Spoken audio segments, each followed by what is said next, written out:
Somalia के 2 टुकड़े हो गए हैं और दूसरे टुकड़े को जो इलीगल है इजराइल ने उसे मान्यता दे दी है।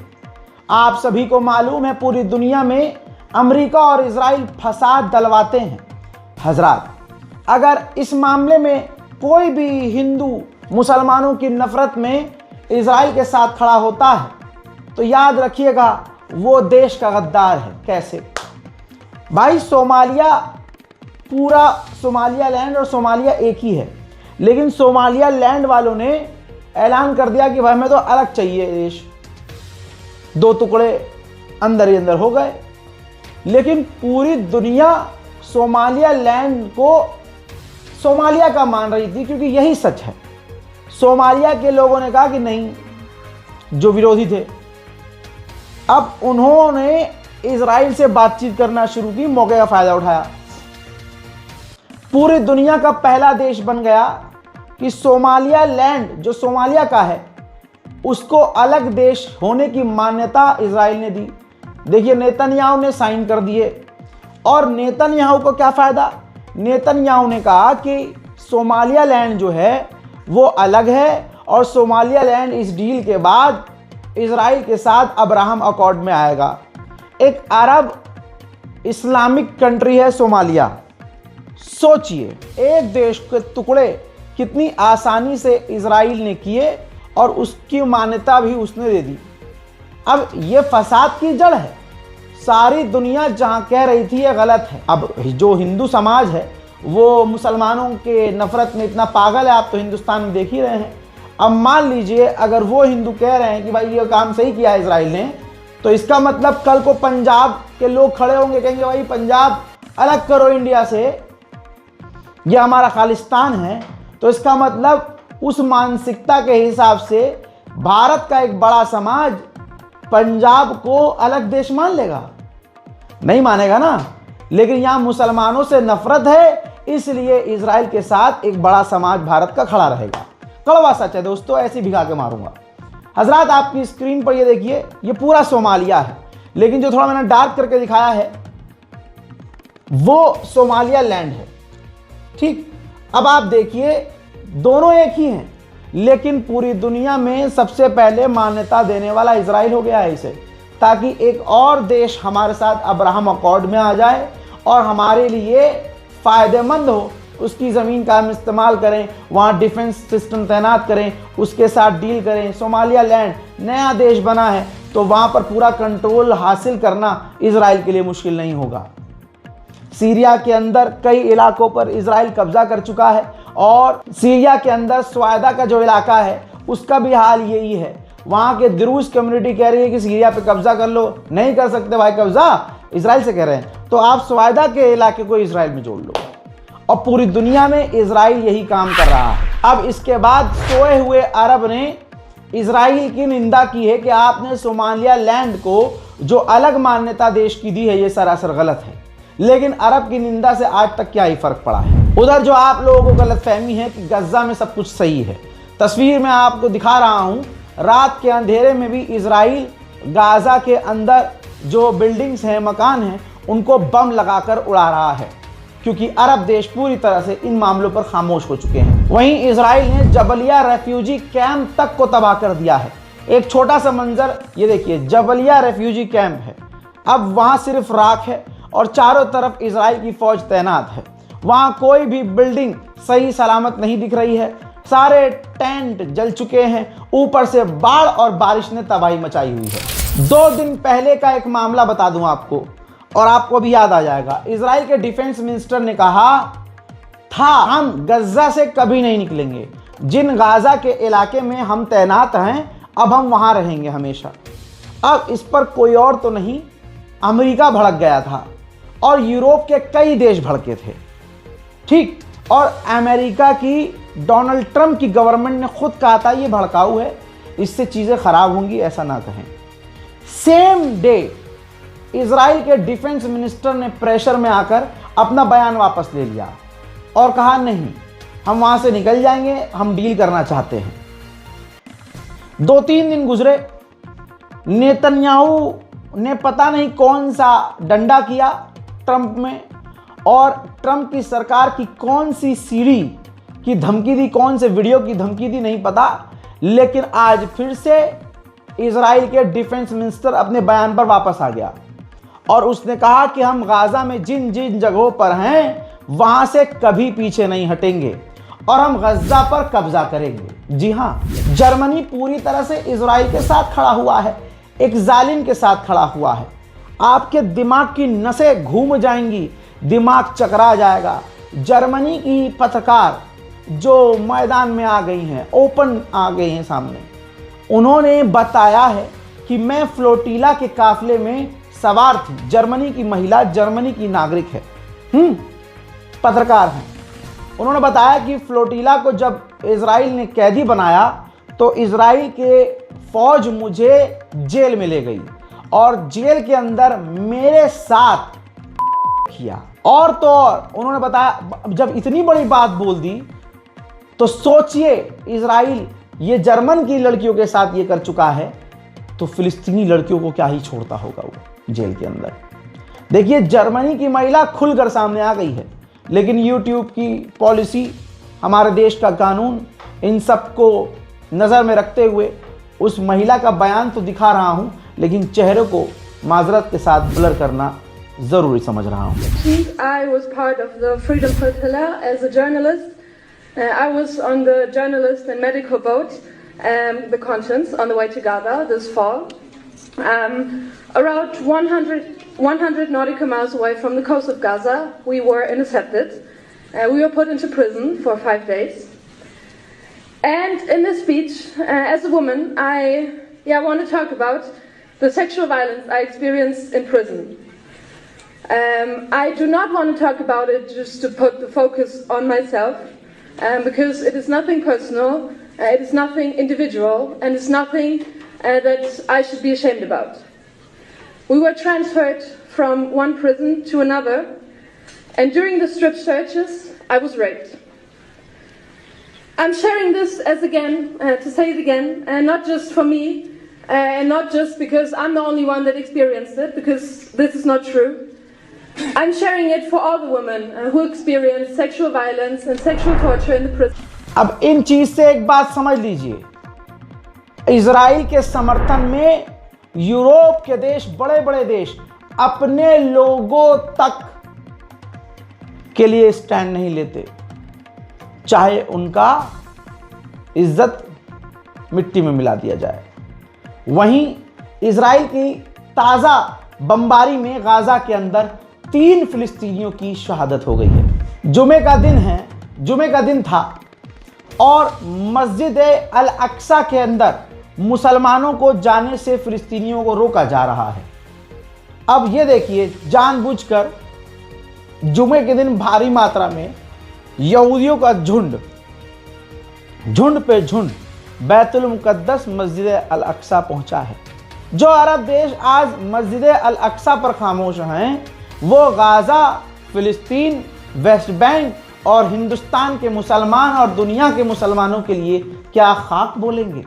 रोज का वही मंजर है। अब इस मंजर को देखिए, इजराइल के जो आम लोग हैं, सेटलर्स, वो वेस्ट बैंक के इलाकों में रोज जा रहे हैं, फिलिस्तीनियों पर हमला कर रहे हैं, डरा रहे हैं, धमका रहे हैं और उनके मकानों पर कब्जा कर रहे हैं। एक और तस्वीर देखिए, जो फिलिस्तीनी किसान हैं, जो खेती करते हैं और उसी से अपनी ज़िंदगी गुजारते हैं, इजराइल के सेटलर किसानों को उनके खेत तक जाने से रोक रहे हैं।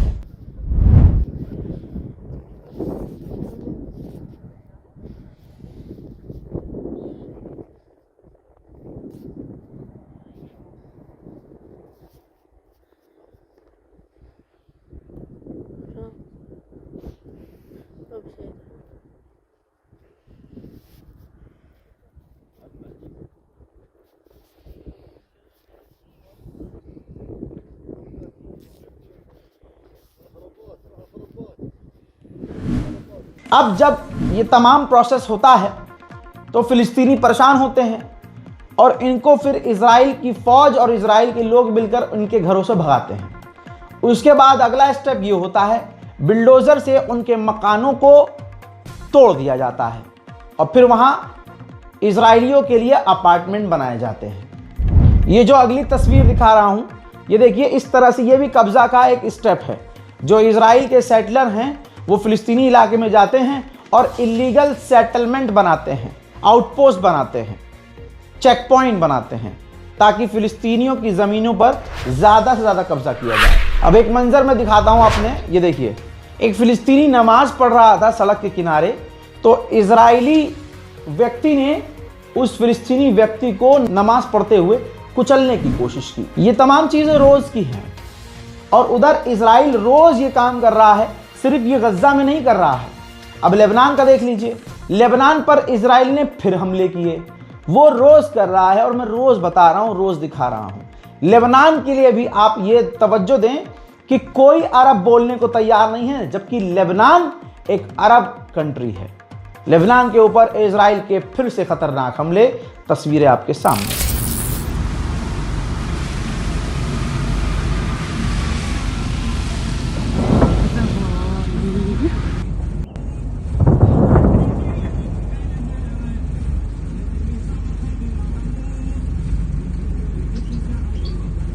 सिर्फ यही नहीं, अपनी पूरी ताकत दिखा रहा है लेबनान में इजराइल। लेबनान के आसमान में दिन रात इजराइल के फाइटर जेट उड़ते हुए नजर आ रहे हैं।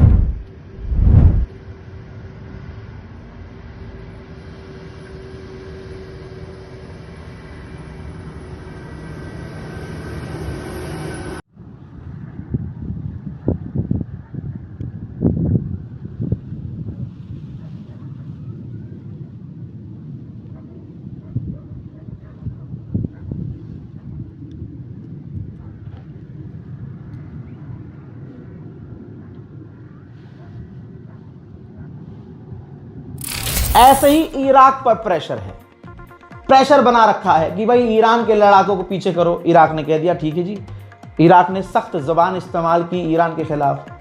फिर इराक में अमेरिका ने कहा कि हम अपनी फ़ौज बढ़ाएंगे, इराक ने कहा ठीक है जी, हम कुछ नहीं कह रहे। फिर अमेरिका ने इराक से कहा कि जो इजराइल के लिए ख़तरे वाले ग्रुप हैं उनको अपने यहाँ से ख़त्म करो, इराक ने कहा ठीक है कर देंगे। लेकिन इन तमाम चीज़ों के बाद प्रेशर ये भी था कि इराक इजराइल से नॉर्मलाइजेशन कर ले। अल्हम्दुलिल्लाह वहाँ के प्रधानमंत्री के सीने में अल्लाह ने इतनी मजबूती दी कि गैरतमंदी उसने दिखाई और उसने साफ, यानी इराक के प्रधानमंत्री ने इजराइल से नॉर्मलाइजेशन करने के लिए साफ इनकार कर दिया। उधर इजराइल के अंदर जो चीज़ चल रही है वो छुपाने की कोशिश भी की जाती है। जैसे इजराइल के एक और फौजी ने अपने आप को ख़त्म कर दिया है। जी हाँ, इजराइल की ज़्यादातर फौज ट्रॉमेटाइज है। जो गाज़ा से लौटे हैं वो डिप्रेशन में हैं, जहनी मरीज़ बन चुके हैं और अपने आप को लगातार ख़त्म कर रहे हैं। इजराइल खबरों को छुपाने की कोशिश कर रहा है। फिर से खबर सामने आई है कि अमेरिका बहुत ज़्यादा इजराइल पर दबाव बना रहा है कि तुर्की की फ़ौज को आप गाज़ा जाने दो, क्योंकि कोई और देश गाज़ा में अपनी फ़ौज भेजने को राज़ी नहीं है। जब जोलानी नए नए आए थे तो भारत, पाकिस्तान और बांग्लादेश के मुसलमान बहुत उत्सुक थे, खासकर वो झुंड जो शिया समुदाय अपने छोटे भाइयों से ही नफरत करता था, जिनको बचपन से ही मिंबर से नफरत सिखाई गई है। होते हैं भाई ऐसे बहुत सारे मुल्ला हैं, मौलवी हैं, वो समाज में भिड़ाव करवाएंगे तभी तो उनका चलेगा। तो उसका रिजल्ट ये रहा कि सबने जोलानी को पसंद किया। मुसलमानों को जोलानी से बहुत उम्मीद हुई, मुझे भी हुई कि चलो ठीक है, कैसा भी है तो मुसलमान। फिर जब इतिहास निकल के सामने आने लगा कि ISIS का लीडर रह चुका है, अल-कायदा से इसका लिंक है, लीडर रह चुका है, तो फिर चीज़ें धीरे धीरे क्लियर हो गई कि ये तो इजराइल और अमेरिका का पिट्ठू है। वरना ऐसे कैसे अमेरिका और इजराइल के रहते हुए सीरिया में कोई और कब्जा कर लेगा। इजराइल और अमेरिका की ताकत इसके साथ थी, इसने सीरिया को कुछ ही दिन में कब्जा लिया। लेकिन फिर भी मुसलमान उम्मीद बड़ा करता है। मुसलमानों ने उम्मीद की नहीं, ये तो खटमल नहीं है, एग्जाम्पल यही लैंग्वेज यूज़ होती है, खटमल नहीं है तो अपना, चाहे सुअर क्यों ना हो, है तो अपना। अब मुसलमानों की उम्मीद पर पहला झटका तब लगा जब जोलानी ने अपने हाथों से गोलान हाइट का एक बड़ा हिस्सा इजराइल को दे दिया। यहाँ उम्मीद मुसलमानों की टूट गई, रियलाइज़ हुआ कि यार हमने गलत आदमी को सपोर्ट कर दिया। फिर उसके बाद क्या हुआ, इजराइल की फौज निकलने के बजाय सवायदा तक के अंदर घुस गई और आज सीरिया की राजधानी में मौजूद है इजराइल की फौज। दूसरा झटका ये मुसलमानों को लगा। फिर तीसरा झटका क्या लगा, इजराइल से जोलानी ने साफ कह दिया कि हम आपसे लड़ना नहीं चाहते, आप हमारे भाई हैं। फिर झटके पे झटका लगने लगा और अब पूरी दुनिया के मुसलमानों को समझ में आ गया कि हमने गलत इंसान को सपोर्ट कर दिया। अब ताज़ा मामला सुनिए, जोलानी और इजराइल डायरेक्ट बात कर रहे हैं और बातचीत का लेवल वहां तक एडवांस तक पहुंच गया है कि दोनों के बीच बड़ी डील या कह सकते हैं नॉर्मलाइजेशन हो सकता है। इन्ना लिल्लाहि व इन्ना इलैहि राजिऊन। मुसलमानों की उम्मीद पर पड़ रहा हूं, इसीलिए कहता हूं कि ये ग्रुपबाजी बंद कीजिए, सब परचमे इस्लाम के नीचे आइए, ला इलाहा इल्लल्लाह मुहम्मदुर रसूलुल्लाह इसके नीचे आइए आप। बाकी हमारे घर की लड़ाई वो घर के अंदर रखिए। इतनी नफरत से इंसान को भी नुकसान होता है, कौम को भी नुकसान होता है। मैं इतना ही कहूँगा। अब ये सोचिए ना, सीरिया के अंदर, पहली बात सीरिया मुस्लिम देश, सीरिया के अंदर मुस्लिम एक आपके पसंदीदा आदमी की सरकार है, इसके बावजूद क्या सीरिया में शांति है? नहीं है। तस्वीर देखिए, सीरिया के अंदर एक बहुत खूबसूरत मस्जिद थी, उसके अंदर बम धमाका हुआ, किसी ने बम लगाया था।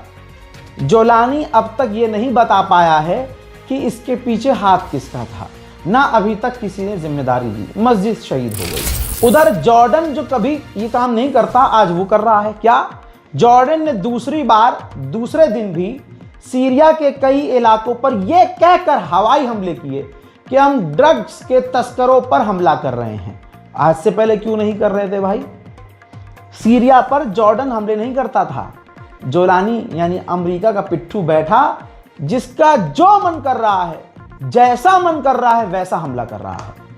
और मुसलमान इस भ्रम में था कि जोलानी आ गया है तो अब तो वहां शांति आएगी। उधर अमेरिका और सीरिया की फौज ने मिलकर सीरिया के अंदर से एक ISIS के यानी दाइश संगठन के एक लीडर को गिरफ्तार किया है। अब ये जमाने को कौन समझाए कि भाई ISIS को पैदा करने वाला ही अमेरिका है।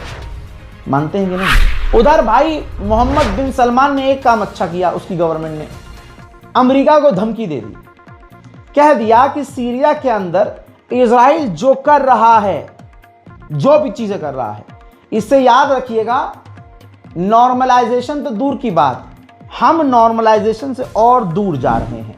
हजरात, वेस्टर्न इंटेलिजेंस ने दावा किया है कि तुर्की ईरान का इस वक्त सगा भाई बन गया है।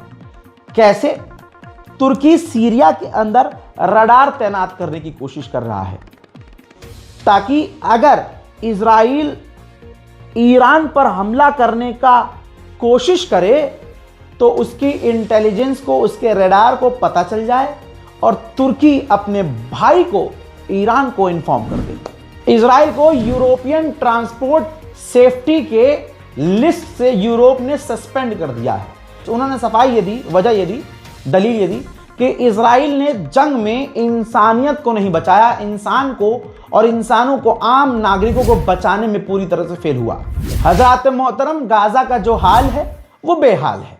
इस बारकोड को इसीलिए दिखा रहा हूं आपको, बारकोड के नीचे, बारकोड ज़्यादातर काम नहीं करता है, लोग बता रहे हैं, तो अकाउंट डिटेल है, सीधा जो आप बैंक ट्रांसफ़र करके गाजा और फिलिस्तीन की मदद के लिए रज़ाग्राफी के साथ जुड़ सकते हैं।